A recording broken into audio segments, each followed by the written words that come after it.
Jā, labdien, godātie klātesošie! Man ir patiesa prieks šodien būt šeit un prezentēt jums Finanšu ministrijas izstrādāto finanšu sektora attīstības plānu 2017. un 2019. gadam. Un man ir liels prieks arī to darīt pēc tik diviem prominentiem runātājiem, ar kuriem arī man ir bijusi iespēja strādāt saistībā ar šiem jautājumiem. Jāsaka, ka finanšu sektora attīstības plāns šis jau ir otrais, ko ir izstrādājusi Finanšu ministrija. Tas mums kā politikas veidotājiem ir zināms izaicinājums, jo jau arī Ašarādēna kungs runāja par līdzsvaru atrašanu starp dažādām pusēm, kas ir iesaistīti šajos procesos, bet no otras puses es varu teikt, ka šis plāns, kurš jau mums ir otrais, mēs ar zināmu varbūt lepnumu viņu jau arī varam prezentēt, jo šis varbūt tās ne tikai mums ir pasākumu plāns, kas atspoguļo kaut kādu jau pieņemtu direktīvu ieviešanu nacionālā regulējumā, bet šajā plānā jau mēs esam centušies varbūt iezīmēt jau konkrētas politikas rīcības virzienus. Daži no tiem jau ir zināmā mērā izdiskutēti un jau ir iestrādājumi regulējumā, bet citi vēl ir tādi, kur mēs skaidri redzam, varbūt, kas ir tie rīcības virzieni, bet kur mums vēl ir jāturpina diskusijas ar jums visiem, lai mēs jau nonāktu pie konkrētiem risinājumiem. Un tāpēc man arī ir liels prieks un cerība uz šodienas pēcpusdienu diskusiju, jo šis, kā jau es arī saku, nav gatavs dokuments, bet tas ir plāns, kur mēs ikgadēji arī papildināsim, jau iekļaujot tajā arī identificētus pasākumus. Tad, kas varbūt ir šis dokuments un kāds ir tā mērķis? Kāpēc mēs vispār šādu dokumentu esam izstrādājuši? Tas ir izstrādāts, lai mēs noteiktu, kādas tad ir finanšu sektora politikas vidēja termiņa attīstības virzieni, prioritātes.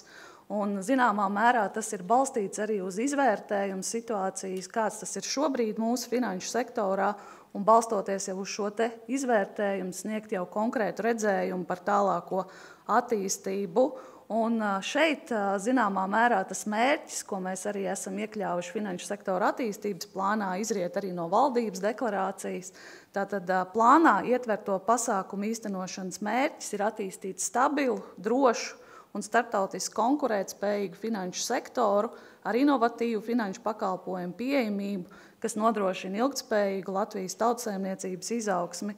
Un tieši varbūt caur to, ka mēs ļoti labi saprotam šī finanšu sektora būtisko lomu Latvijas tautsaimniecībā, mēs redzam, ka mēs ar zināmu tādu izaicinājumu pieejam šim procesam, lai mēs veicinātu caur šī finanšu sektora attīstību arī visas mūsu tautsaimniecības attīstību. Tā kā nu pat mēs esam pavadījuši 4. maija svētkus, kas ļauj atskatīties varbūt uz Latvijas kaut kādā periodā sasniegto, kā jau arī Ašarādēna kungs minēja, tad Latvijas finanšu sektors 25 gadu laikā ir strauji attīstījies, un mēs esam noteikti Baltijā līderis, skatoties no kopējo aktīvu apjomu, un 16. gada pirmajā pusē, principā, šis aktīva apjoms ir sasniedzis 174% no iekšzemes koprodukta. Varbūt varētu likties, kāpēc mēs zināmā mērā izmantojam tik vecu statistiku, bet tas ir atskaites punkts, kuru mēs ņēmām par pamatu, tālāk jau strādājot pie finanšu sektora attīstības plānā iekļautajiem pasākumiem. Plāns pamatā koncentrējās uz tiem finanšu sektora dalībniekiem, kas ir Finanšu un kapitāla tirgus komisijas pāraudzībā, bet šobrīd, redzot šīs jaunās tehnoloģiskās tendences, mēs redzam, ka tirgū ienāk arī jauni spēlētāji, un līdz ar to ne visi varbūt tās pasākumi ir tieši vērsti uz Finanšu un kapitāla tirgus komisijas pāraudzībā esošiem tirgus dalībniekiem. Pagājušā gada pirmajā pusgadā Finanšu un kapitāla tirgus komisijas pāraudzībā bija 351 finanšu un kapitāla tirgus dalībnieks, un kopējais aktīva apjoms bija 34 miljardi eiro, kas ir pietiekami liels apjoms. Ja mēs skatāmies no tirgus dalībnieku īpatsvara, tad banku sektora īpatsvars kopējos FKTK pāraudzītos tirgu dalībnieku aktīvos turpina samazināties, bet joprojām, protams, tas saglabā dominējošo daļu, tie ir 78% no kopējiem aktīviem, un pārējās tas ir 22%, kur lielākā daļa ir alternatīvie finansētāji, tad ap 2% tie ir apdrošinātāji, un tikai nedaudz virs 1% tā ir kapitāla tirgus nozare. Un varbūt vēl viens būtisks apstākļus, vērtējot finanšu sektoru nozari, ir, kā jau Ašarādēna kungs minēja, nodarbināto skaits. Principā tie ikgadēji kopš 12. gada ir 18,000 nodarbināto, kas strādā finanšu sektorā. Ja mēs salīdzinām varbūt ar tādu pīķa laiku, kas bija 2008. gads, tad tajā laikā finanšu sektorā bija nodarbināti ap 26,000 darbinieku vidēji gadā. Skatoties pret citām nozarēm, piemēram, uz 15. gada beigām, operācijas ar nekustamo īpašumu un komunikāciju pakalpojumu jomās, katrā bija nodarbināti virs 27,000 vidēji gadā, jeb tas ir aptuveni 3,1% no aizņemtajām darba vietām. Varbūt vēl ko ir būtiski uzsvērt, ja mēs skatāmies uz esošo situāciju finanšu sektorā, tad finanšu sektoru raksturojošie rādītāji turpina uzlaboties. Skatoties uz banku sektoru, ja mēs zinām, ka atsevišķās Eiropas Savienības dalību valstīs varbūt bankas cīnās ar zemiem kapitāla atdeves rādītājiem, šobrīd Latvijas banku sektors ir viens no pelnošākajiem Eiropas Savienībā. Latvijas banku peļņu rādītāji arī šajā gadā jau pirmajos 3 mēnešos ir diezgan labi, tie ir 104,7 miljoni eiro. Arī kredītiestāžu kopējā kredītu portfeļa kvalitāte turpina uzlaboties, rezidentu noguldījumu atlikums turpina stabili augt, savukārt ārvalstu klientu noguldījumu atlikums kopš 15. gada beigām samazinās, bet tam es atsevišķi vēlāk pieskaršos, runājot jau par atsevišķiem rīcības virzieniem mūsu plāna ietveros. Varbūt viena no izmaiņām, salīdzinot ar iepriekšējo reizi, šajā reizē diskusijās mēs nonācām pie tāda bāzes scenārija vai izējas punkta, kurš raksturo to, kā tad mēs īsti savu finanšu sektoru šobrīd vērtējam, kas ir mūsu stiprās puses, vājās puses, iespējas un arī draudi.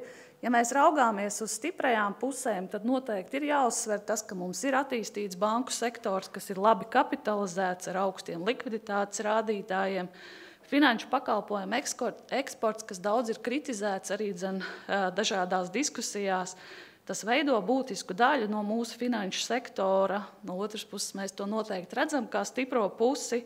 Ir pieredzējuši darbinieki darbā ar ārvalstu klientiem, kas runā vairākās valodās. Mums ir efektīvas un modernas starpbanku maksājuma sistēmas, laba kapitāla tirgus infrastruktūra, ir arī uzkrāts ievērojams līdzekļu apjoms 2. pensiju līmenī.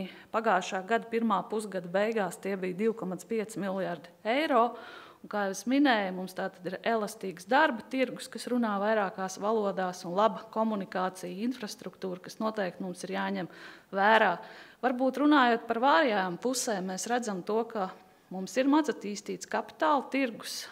Mēs esam šajā jomā atpalicēji arī starp 2 pārējām Baltijas valstīm. Mums ir mazatīstīts apdrošināšanas tirgus. Un šajā tirgū mums dominē tieši nedzīvības apdrošināšanas veidi. Vidējais parakstītais prēmijas apmērs uz vienu iedzīvotāju mums ir tikai 260 eiro. Un šeit mēs ar šo rādītāju atpaliekam gan no Igaunijas, gan no Polijas, Slovākijas un citām valstīm un esam principā viena no pēdējiem Eiropas Savienībā.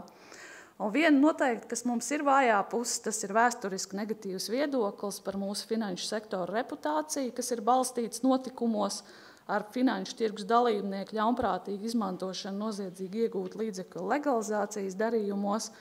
Un tas ir arī mūsu palielināta finanšu sektora noziedzīgi iegūt līdzekļu legalizācijas riska ekspozīcija, kam es tālāk arī pieskaršos runājot jau par konkrētiem rīcības virzieniem.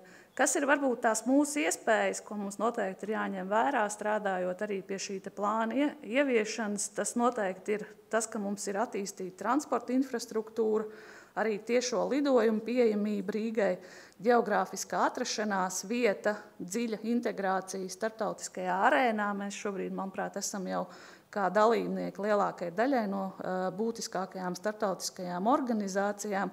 Varbūt tās no vienas puses mēs zinām, ka Lielbritānijas izstāšanās no Eiropas Savienības rada zināmus riskus, bet no otras puses tās arī ir iespējas, ko mēs varam izmantot. kā arī kā iespējas es gribētu minēt to, ka šobrīd mūsu reģionā vairākas valsts jau ir ieviesušas nodokļu izmaiņas, kas tieši skar nodokļu finanšu sektoru, kā arī dažas no valstīm par tādām vēl tikai domā. Un noteikti mūsu iespēja ir arī inovācijas un digitalizācija, kas ir viena no tādām šī brīža tendencēm.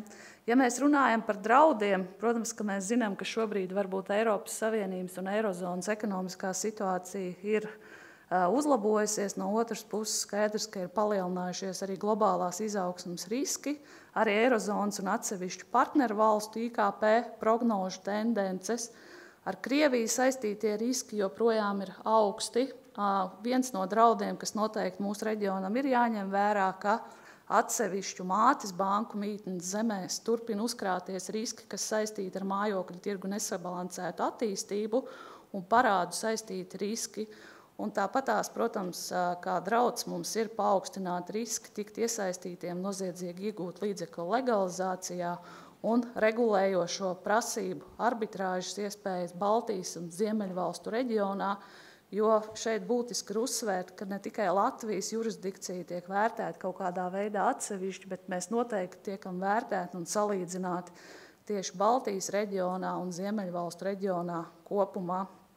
Tālāk jau varbūt pārējot pie paša plāna, kas ir būtiski uzsvērt, tātad plānu mēs esam veidojuši tādējādi, ka mēs esam iezīmējuši stratēģiskos rīcības virzienus un prioritātes 4 atsevišķi izdalītām finanšu sektoru nozarēm.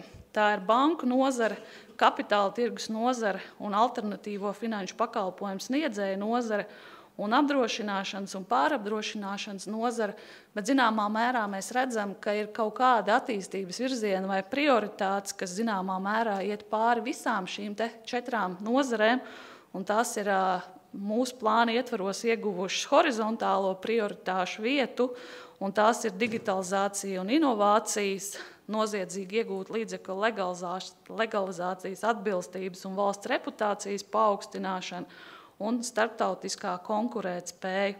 Jā, jau šorīt mēs dzirdējām par to, ka digitalizācija un inovācija ir liels izaicinājums un arī iespēja finanšu sektoram nākotnē, jo inovācijas gan maksājumu, aizņēmumu, aktīvu pārvaldības un apdrošināšanas jomā rada izaicinājumu finanšu institūciju biznesa modeļiem un stratēģijām. Tas ir vairāk runājot varbūt par tradicionāliem finanšu pakalpojumu sniedzējiem, bet, protams, no otras puses tas rada arī to, ka mūsu tirgū ienāk ar vien jauni spēlētāji, kas sniedz šos inovatīvos finanšu pakalpojumus. Un arī tas ir svarīgi Latvijai, jo Latvijā šī inovatīvā finanšu pakalpojumu daļa arī ir attīstīta, un jau 2015. gada beigās alternatīvo finanšu pakalpojumu tiešsaistes ieguldījumu apmēra ziņā uz vienu iedzīvotāju mēs jau bijām 4. vietā Eiropā. Un ja mēs runājam tieši varbūt no politikas veidotāja viedokļa par šo digitalizāciju un inovāciju virzienu, mēs šobrīd labi redzam to, ka no valsts puses varbūt ir jāizveido tāda sadarbības platforma ar privāto sektoru, jo labi šo situāciju raksturo šobrīd notiekošais darbs pie savstarpējo aizdevumu platformu regulējumu, ka, protams, no vienas puses mēs ar šo platformu darbību esam 4. vietā Eiropā, bet mēs vēl paši neesam tikuši līdz tam, ka mums ir skaidrs regulējums, kā tad mēs šīs platformas pie mums pašiem regulēsim. Un, diemžēl, arī mums kā politikas veidotājiem tas ir būtisks izaicinājums, jo tie ir jauni pakalpojumi. Un tāpēc nākotnē mums būtu svarīgi, lai mēs principā esam tādā vienotā platformā, kur mēs spējam jau, protams, ka regulējums ies nopakaļ šiem inovatīviem pakalpojumiem, bet lai mēs jau sākotnējā fāzē spētu varbūt identificēt, kas ir šīs būtiskās lietas, ne tikai attiecībā uz uzraugošām prasībām, bet arī, pieņemsim, uz patērētāja aizsardzību, pašu šo uzņēmumu darbību aspektiem, kas ir riski iespējams, kas ir jāvada tālāk strādājot pie šī uzņēmuma regulējuma. Es varbūt negribētu minēt, ka mēs pirmā solī nonāksim pie kaut kā tāda, ko mēdz dēvēt par regulatoro smilšu kastu, bet vismaz pirmajā solī tam noteikti būtu jābūt sadarbības mehānismam, un tad jau mēs tālāk skatītos, kādā veidā to ir iespējams attīstīt. Bet kas ir svarīgi, protams, kad, lai Latviju padarītu pievilcīgu šādiem inovatīviem uzņēmumiem, Svarīgi ir arī saulaicīga finanšu tirgus regulātori iesaista finanšu tehnoloģiju uzņēmumu biznesa modeļa un darbības testēšanā, iespējami agrīnā jau šajā biznesa attīstības stadijā. Jā, otrā, varbūt tās vēl, pirms pārēju pie otrās mūsu prioritātes, vēl varbūt atsevišķi pasākumi, ko mēs esam jau identificējuši, runājot par digitalizāciju un inovāciju veicināšanu. Tas ir tas, ka būtu jāizveido vienots portāls, lai nodrošinātu valsts noteikto atvieglojumu, saņēmēju attālinātu identifikāciju un uzskaitu. Ir jāstrādā pie klientu neklātienes identifikācijas regulējuma izstrādes, un tad ir jāvērtē iespējas klientu biometrisko datu izmantošanas ieviešana klientu identifikācijas, autentifikācijas un autorizācijas procesos. Bet, protams, kā es minēju, jau šis ir atvērts dokuments un nepārtraukti identificējot kādus jaunus pasākumus, kas ir nepieciešami finanšu sektora tālākai attīstībai, plāns principā tiek papildināts, un līdz ar to ir svarīgi, lai šādas jauni pasākumi un idejas tiktu apspriestas. Nākamā mūsu būtiskā prioritāte horizontālā ir tātad finanšu sektora noziedzīgi iegūt līdzekļu legalizācijas un terorismu finansēšanas novēršanas atbilstības un valsts reputācijas paaugstināšana, jo šī zināmā mērā bija viena no tādām lietām, kas varbūt mums pagājušajā reizē strādājot pie finanšu sektora attīstības plāna, neļāva varbūt skatīties tikai attīstības virzienā, bet vairāk raudzīties tieši uz šīs kontrolēšanas vai zināmā mērā regulējuma pilnveidošanas virzienā. Un šeit ir būtiski tas, ka šis gads mums ir svarīgs arī no tāda viedokļa, ka mūsu kārtējo reizi novērtēs attiecībā uz to, cik mūsu valsts ir spēcīga cīnīties ar šādiem izaicinājumiem, kas saistīti ar noziedzīgi iegūt līdzekļu legalizācijas un terorismu finansēšanas novēršanu. Tanī brīdī, kad mēs strādājām pie finanšu sektora attīstības plāna, vēl nebija pieņemts visaptverošs dokuments, kas valsts līmenī tātad atzīst, kāda mūsu sistēma uz doto brīdi ir un kas ir tie pasākumi, kas mums ir veicami. Šajā brīdī mēs esam pabeiguši darbu pie tā saucamā nacionālā risku novērtējuma, kur tātad gan valsts līmenī, gan konkrēto sektoru līmenī ir veikts izvērtējums par šiem draudiem attiecībā uz noziedzīgi iegūt līdzekļu legalizācijas un terorismu finansēšanu, un mēs esam identificējuši 7 virzienus, pie kā turpmāk arī gan valdībai, gan privātam sektoram ir jāstrādā, lai šo situāciju uzlabotu.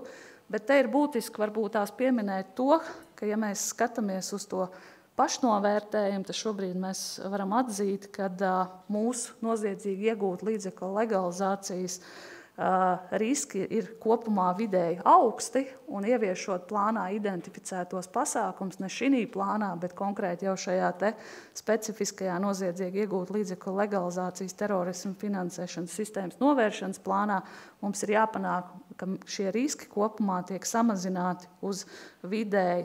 Un varbūt kas ir tie galvenie rīcības virzieni, pie kā mēs turpināsim strādāt, tas pirmkārt ir pilnveidot šo noziedzīgi iegūt līdzekļu legalizācijas un terorismu finansēšanas novēršanas stratēģijas un politikas izstrādi, jo tā ir joma, kur varbūt bez finanšu sektora ir iesaistīts arī nefinanšu sektora institūcijas, uzraudzības iestādes, paši likuma subjekti, un līdz ar to ir nepieciešama ciešāka koordinācija tādai vienotas sistēmas ieviešanai.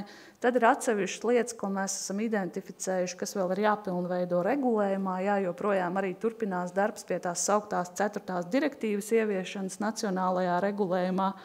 Būtisks virziens, pie kā ir jāstrādā, tas ir uzlabot izmeklēšanas, apsūdzības un iztiesāšanas efektivitāti un nodrošināt preventīvo pasākumu un sodu efektīvu piemērošanu, kam varbūt mums iepriekšējos gados nevisai ir veicies tieši ar šo. Tad ir jāstiprina subjektu kapacitāte, uzraudzības un kontrolas institūciju kapacitāte, un arī jāskatās, kādā veidā mēs varam uzlabot varbūt statistikas apkopošanu šajā jomā, lai spētu monitorēt, kā mums šī sistēma attīstās.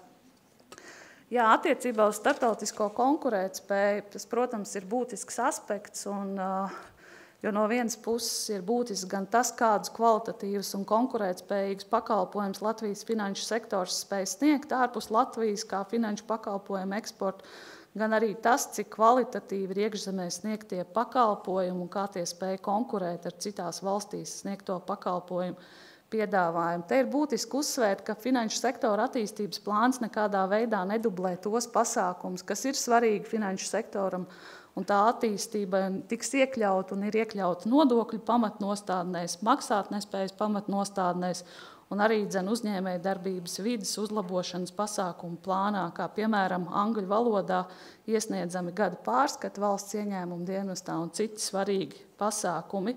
Ja mēs skatāmies, varbūt, kā vērtēt starptautiskās konkurētspējas attīstību, tad, ko mēs esam arī norādījuši mūsu finanšu sektora attīstības plānā, kopš 2007. gada tiek publicēti globālā finanšu centra indeksa dati, kas tiek veidots, lai vērtētu tātad finanšu centrus pasaulē pēc to konkurētspējas.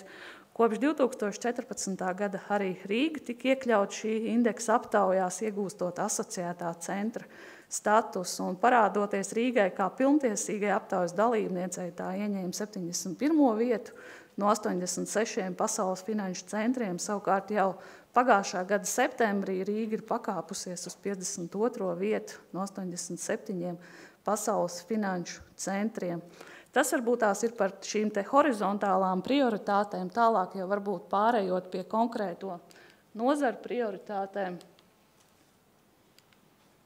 Tātad, kā jau sākumā es minēju, banku sektors ļoti būtisks mūsu finanšu sektora dalībnieks, un kas varbūt bez šīm te horizontālām prioritātēm ir tā strateģiskais sektora attīstības politikas virziens, tā ir kreditēšanas aktivizēšana, jo, kā jau arī Dombrovskis šorīt minēja, salīdzinājumā ar Baltijas valstīm varbūt šī te kreditēšana netik strauji ir attīstījusies, kā tas ir noticis, piemēram, Igaunijā un Lietuvā. Un, ja mēs skatāmies uz šo te kredītu portfeļu dinamiku, tad no jauna izsniegto kredītu apjoms šobrīd turpina augt visai mēreni, un, protams, kad vājai kreditēšanai ielgstot var tikt ierobežot gan tautsaimniecības izaugsmu, kā arī tikt ierobežots kredītiestāžu nākotnes ienākumi. Kas varbūt ir tie galvenie politikas virzieni, ko mēs redzētu, lai šo te kreditēšanu aktivizēšanu? Tas noteikti ir valsts atbalsta programmas, kas tiek ieviestas finanšu instrumentu veidā caur Altumu. Šobrīd ir paplašināts gan garantiju programmu klāsts, gan arī aizdevuma programmu klāsts. Tad ir identificēts atsevišķi regulējumi jautājumi, kas ir jāsakārto. Tas pirmkārt ir saistīts, piemēram, ar īres attiecību regulējumu. Vēl viena lieta, pie kā mēs strādājam, arī caur Altumu šobrīd vērtējam šo te iespēju, kādā veidā varbūt stiprināt kapacitāti attiecībā uz lielāku investīciju projektu sagatavošanu un finansēšanu, tajā skaitā uz PPP projektiem, jo Altums mums ir kā kontaktpunkts, ja mēs runājam par tā saukto Junker plānu investīciju projektiem, sadarbībā ar Eiropas Investīciju banku šo te tehnisko atbalstu punktu, bet iespējams, ka šo te kapacitātu un kompetenci var paplašināt, jo Latvija ir dalībnieks vairākās starptautiskās finanšu institūcijās, ne tikai Eiropas Investīcija bankā, bet, piemēram, arī Ziemeļu Investīcija bankā. Un visām šīm institūcijām ir mandātā papildinātība attiecībā pret finansējumu, ko sniedz privātais sektors, bet, diemžēl, varbūt ne līdz galam šīs te iespējas Latvija šobrīd ir izmantojusi. Kā papildus varbūt politikas virziena attiecībā uz banku sektoru ir aktīvu pārvaldīšanas pakalpojumu attīstība. Tad ir arī viens no virzieniem Latvijas uzņēmēju darbības vides popularizēšana, biznesa procesa ārpakalpojumu un dalītā pakalpojumu centra izveidē, it īpaši finanšu un ar to saistītajās IT jomās. Un viens no pasākumiem, pie kā mēs ciešā sadarbībā ar nozari joprojām strādājam, tātad mēs esam apņēmušies līdz šī gada rudenim sagatavot priekšlikumu par risku un ieguvumu ziņā pieņemamu starptautisko finanšu pakalpojumu tālāko attīstību, tā saukto, zināmā mērā, nerezidentu banku tālākās attīstības scenāriju. Un kā rezultāts šo pasākumu īstenošanai es pieļauju, ka dažiem zināmā mērā varētu izraisīt smaidi, tīpaši attiecībā uz jaunu izveidotajām darba vietām, jo, pieņemsim, šajā pašā dienas biznesa laikrakstā pagājušajā nedēļā, ja es nemaltos, Polija šajā ziņā ir izvirzījusi sev mērķi izveidot tik gadus 300,000 jaunu darba vietu, tad šajā ziņā mēs noteikti esam pieticīgāki. Tad attiecībā uz kapitāla tirgus nozari būtiski ir uzsvērt, ka tātad ekonomikas ministrijas veiktajā finanšu instrumentu tirgus nepilnība izvērtējumā kapitāla tirgus finanšu instrumentu nozarē aprēķinātā investīcija nepilnība ir vairāk kā 500 miljonu eiro. Un, no otras puses, ja mēs skatāmies uz mūsu situāciju, tad mums ir izveidojušies visi svarīgie priekšnoteikumi kapitāla tirgus attīstībai. Mums darbojas biržas infrastruktūra, pensiju fondos ir uzkrāts būtisks līdzekļu apjoms, ir investoriem un pensiju fondiem piemērot uzņēmumu. Tomēr pēc kopējā akciju tirgus kapitalizācijas apmēra esam atpalicējuši ar pārējām Baltijas valstīm, un kapitāla tirgus attīstība šobrīd nenodrošina atbilstošu finansējumu avotu diversifikācijas iespēju uzņēmumiem, kā arī efektīvu uzkrāto līdzekļu novirzīšanu investīcijām tieši caur kapitāla tirgu. Un kas tad ir tie mūsu stratēģiskie rīcības virzieni, ko mēs esam identificējuši? Tas ir pirmkārt palielināt uzņēmumu skaitu, kas izmanto kapitāla instrumentus finansējumu piesaistē. Tad ir attīstīt kapitāla instrumentus finansējumu piesaists un ieguldījumu iespēju paplašināšanai un palielināt institucionālo un privāto investoru aktivitāti vietējā kapitāla tirgū.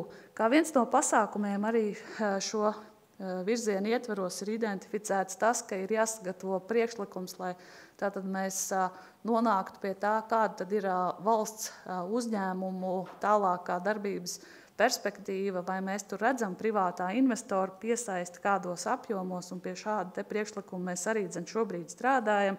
Tad viens no priekšlikumiem ir arī ilgi diskutētais ieguldījumu konts privātu personām, kas ļautu aktīvāk ieviest un atvieglot ar investīcijām saistīto nodokļu administrēšanu privātu personai un vēl citi būtiski pasākumi, kas tātad paredzēti kapitāla tirgus nozares attīstībai. Attiecībā uz stratēģiskiem politikas virzieniem alternatīvā finansējuma jomā šobrīd esam iezīmējuši 2 virzienus. Viens no tiem ir kolektīvās finansēšanas platformu darbības regulējuma pieņemšana, pie kā šobrīd notiek diezgan aktīvs darbs, un ceram vēl līdz rudenim šo te likuma projektu jau iesniegt Saeimā tālākai pieņemšanai, un otrs virziens ir inovatīvo finanšu pakalpojumu attīstību un risku pārvaldīšanu. Ja jau Ašarādien kungs iepriekš pieskārās tam, ka noteikti kaut kādā veidā caur dažām no mūsu prioritātēm, piemēram, kas saistīts ar naudas nelegāli iegūt līdzekļu legalizācijas novēršanu, šo te standartu pastiprināšanu, mēs nekavētu inovatīvu finanšu pakalpojumu attīstību, bet šeit ir būtiski uzsvērt, ka šis vadmotīvs arī, kas ir iestrādāts mūsu finanšu sektora attīstības plānā, ir tas, ka mēs nekādā veidā caur šiem te inovatīviem pakalpojumiem nepalielinam tieši šo te riska ekspozīciju, un drīzāk varbūt tā ir viena no mūsu priekšrocībām, ka ņemot vērā šo te mūsu regulātoru pieredzi arī attiecībā uz šiem jautājumiem, mums arī šiem te inovatīviem finanšu pakalpojumiem ir daudz labāk iespēja izvērtēt šos te ar naudas atmazgāšanu saistītos riskus un nodrošināt to efektīvu pārvaldību. Vēl varbūt viens no pēdējiem virzieniem, kas runā par apdrošināšanu un pārapdrošināšanu, tur mēs esam iezīmējuši šādus stratēģiskus politikas virzienus. Pirmkārt, tas ir apdrošināšanas pakalpojumu izmantošanas paplašināšana. Šeit gan mēs nekādā veidā nerunājam par to, ka mēs uzspiežam kaut kādā veidā obligāto apdrošināšanu kaut kādās jomās. Tad ir efektīva informācijas apmaiņa, risku izvērtēšanai un saistību izpildei un piedāvājumu paplašināšana pilnīgākai apdrošināšanas vajadzību apmierināšanai. Un attiecībā uz brīvprātīgo apdrošināšanu tas noteikti būtu tas, ka būtu jāveicina informētība par apdrošināšanas produktiem, kā arī sagatavot kopā ar nozari izvērtējumu par netipisku risku apdrošināšanu, kas ir dabas katastrofas, terorisms, kiberriski, un attiecībā uz obligāto apdrošināšanu jāvērtē, vai nepieciešams paplašināt profesiju klāsts, kurām ir obligāti civiltiesiskās atbildības nelaimes gadījuma apdrošināšana. Arī iespējams ir jāpārskata atsevišķās jomās limiti. Šis varbūt no manas puses bija tāda īsa prezentācija par to, kas ir mūsu šā brīža finanšu sektora attīstības plānā. Kā jau es minēju sākumā, mums ir svarīgi, ka šis dokuments ir dzīvs, tātad ir identificēti šie politikas rīcības virzieni, bet ja mēs tātad diskusiju gaitā nonākam pie tā, ka kādu no šiem rīcības virzieniem ir nepieciešams papildināt, tad mums ir paredzēts arī ikgadējs šī plāna pārskatīšanas process. Un līdz ar to es novēlu visiem šodien veiksmīgas diskusijas, kā rezultātā mēs cerams nonāksim arī pie jauniem pasākumiem, ko varēsim iekļaut šajā plānā. Paldies! Aicināšu uzkavēties, jo jautājumu iesūtīšanas aktivitātē Kļaviņas kundze saturiski konkurē ar Dombrovska kungu. Līdz ar to iespējams jums nāksies atbildēt arī komisijas vārdā. Pirmais jautājums, mēģinot sagrupēt viņus lielākās grupās, protams, ir par jaunajām tendencēm digitalizācijās un inovācijā, proti jautājumi vairāki par kriptovalūtām. Ir viedoklis pausts, ka dibinot Bitcoin biržu, saņēmām atteikumu no Latvijas regulātora un uzsākām savu darbību Igaunijā. Un vai jūs varētu komentēt Latvijas attieksmi pret kriptovalūtu risinājumiem pašlaik un arī tuvākajā nākotnē? Jā, varbūt tās man būtu grūti komentēt kādas darbības, ko ir veikusi regulējošā institūcijas sadarbībā ar konkrēto varbūt tās iesniedzēju, bet ir svarīgi, ko jau es arī minēju, ka no vienas puses mums ir šī inovatīvo pakalpojumu attīstība jānodrošina, bet mums to noteikti ir jādara paredzamā tādā veidā, kas nerada kaut kādus papildus riskus. Man ir grūti pateikt, vai mēs esam kaut kādā veidā varbūt tās bijuši salīdzinoši striktāki ar mūsu kaimiņiem šajā jomā. Tiešām man nav zināms šis konkrētais gadījums, bet mums ir svarīgi, lai mēs no vienas puses pieļautu jebkādu inovatīvu pakalpojumu attīstību, bet lai tas notiktu līdzsvaroti un lai mēs kaut kādā veidā neradītu papildus riskus. Es negribētu varbūt tās teikt, ka mūsu regulators ir kaut kādā veidā striktāks. Es varbūt tās drīzāk teiktu, ka iespējams mūsu regulators ir daudz pieredzējušāks, ņemot vērā, ka šī viena no šīm tendencēm, kas mums ir diezgan attīstīta, tā ir šī nelegāli iegūta līdzekļu legalizācija, un līdz ar to mēs varbūt šajā jomā esam gājuši daudz tālāk un jau paredzam, varbūt, kas ir tās lietas, ko arī pie visiem jauniem pakalpojumiem būtu jāskata daudz plašāk. Paldies. Otra jautājuma grupa mums ir par tiesisko paļāvību, proti tiesiskā paļāvība kā nozīmīgs faktors, plānojot savu uzņēmēju darbību. Un jautājums ir, vai šobrīd var paļauties, ka netiks veikts būtiskas un biežas izmaiņas likumdošanā, filozofisks dabas jautājums, protams. Kāds ir plāns, lai uzlabotu tiesisko paļāvību valstī finanšu sektorā Latvijā kopumā un kā tas ietekmē Latvijas konkurētspēju globāli? Daudz jautājumu vienā, bet sāksim ar laika tādu rāmi un grafiku straujām izmaiņām, straujām kustībām. Ja mēs skatāmies vispār uz dinamiku, kāda ir attiecībā uz finanšu sektoru likumdošanu, tad, protams, ka bija viens posms, kad bija ļoti biežas izmaiņas, it īpaši pēc 2008. gada. Šobrīd mēs redzam, ka varbūt šī dinamika ir mazliet samazinājusies, bet, protams, ka šeit varbūt tas būtiskākais jautājums, kas mums kā politikas veidotājiem ir izaicinājums ar arī noteikti privātam sektoram. Ja mēs redzam kādu inovatīvu pakalpojumu un mēs strādājam varbūt pie sava regulējuma, kā šo inovatīvo pakalpojumu regulēt, ja mēs redzam, ka tālāk Eiropas Savienības līmenī būs kādas harmonizētas iniciatīvas attiecībā uz konkrēto pakalpojumu, tad, protams, tas ir izaicinājums, kā lai mēs radītu paredzamu un paļāvīgu šo tiesisko regulējumu. Bet tas ir diezgan liels izaicinājums mums visiem šajā procesā iesaistītiem, ne tikai mums kā politikas veidotājiem, bet arī privātam sektoram. Paldies. Nākamais jautājums, kaut arī Ašarādina kungs minēja, ka šodienas saruna ir netipiski atrāvusies no nodokļu jautājumu. Šis jautājums to piesaista atpakaļ. Kā nodokļu stratēģijas pieņemšana varētu ietekmēt finanšu sektoru šajā jomā, par ko šodien runājam, un kāds ir nozares politikas veidotāju uzstādījums, ja redzējums? Jā, attiecībā uz nodokļu pamatnostādnēm te varbūt ir divi būtiski aspekti, kas tika iepriekš arī diskutēti strādājot pie finanšu sektora attīstības plāna. Viens ir tas saucamās reinvestētās peļņas režīms, kas tiek plānots ieviests uzņēmuma ienākumu nodokļu likumā. Tātad tas no vienas puses noteikti veicinātu un arī palīdzētu attiecībā uz kreditēšanas aktivizēšanu.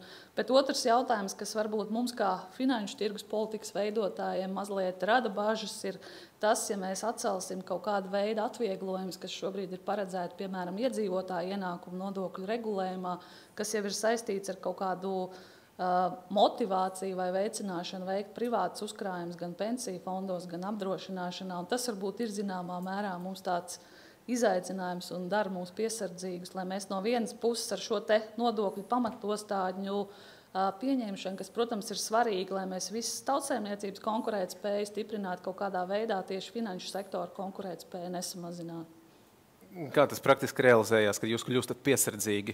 Mums būtu, protams, ka ir zināmas bažas, kas tieši ir saistītas ar atvieglojumu atcelšanu attiecībā uz ieguldījumiem trešā pensiju līmenī un arī uz dzīvības apdrošināšanas pakalpojumiem. Tas mūs dara piesardzīgs, jo tas zināmā mērā varētu kaut kādas tendences mainīt nākamajos gados tieši attiecībā uz šo finanšu pakalpojumu jomu.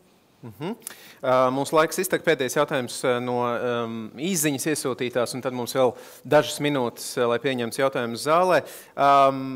Finanšu sektora attīstības plāna viens no rezultatīvajiem rādītājiem, jūs minējāt kredītportfeļu pieaugums 3 gadu periodā par 10%. Jautātājs jautā, kā kredītportfeļu pieaugums pats par sevi bez precīzākas plānošanas var veicināt tautsēmniecības attīstību. Varbūt jūs varat noprecizēt, kas aiz šiem 10% ir saturiski saskatāms. Jā, tātad mūsu mērķis bija panākt to, lai mēs kaut kādā veidā plānotu vai paredzētu kredītportfeļā tādu plānveidīgu pieaugumu, kas korelē arī ar IKP izaugsmi. Līdz ar to šos te rādītājus mēs ņēmām salīdzinoši pret tādu veselīgu IKP pieaugumu, līdz ar to tas bija tas mūsu veids, kā zināmā mērā tomēr šo te IKP izaugsmu sabalansēt arī ar kredītu portfeļu pieaugumu, lai parādītu to, ka tas zināmā mērā iet roku rokā un veicina šo te tautsēmniecības izaugsmu kopumā. Skaidrs, tātad ir veselīga tautsēmniecība. Ja tā kļūst slimīga, tad būs mazliet savādāk, protams. Jautājums no zāles, vai mums ir jautājumi no zāles šajā konkrētajā mirklī? Ņemot vērā detalizācijas pakāpi, ar kādu Kļaviņas kundze arī var atbildēt par minēto dokumentu, ko pēc tam, protams, mēs atsevišķi diskutēsim paneļa sesijās. Bez papildu kafijas devas, tas acīm redzot nav. Iespējams, paldies Kļaviņas kundzei, aplausus, paldies!